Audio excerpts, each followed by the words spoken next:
Welcome to my tutorial. In this video, I will teach you guys how to change your language on Facebook. If you are trying to learn a new language or the Facebook default language is not the language that you prefer, so at first you open your Facebook app. After you enter Facebook, you must log in and create an account. If you don't know how to do all those things, please check out my video on that. After you are inside in Facebook, you can see that profile option at the right corner.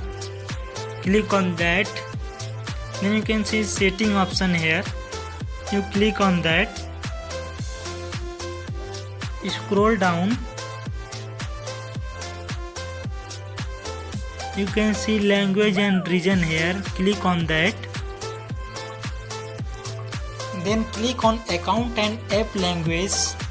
Which language you want to choose, select that. After selecting the language, click on save and the language will be changed. So this is how you can change a language on Facebook. And if you guys like this video helpful and all, please do leave thumbs up below and comment down what you would like to see on next. Until then, have a good time.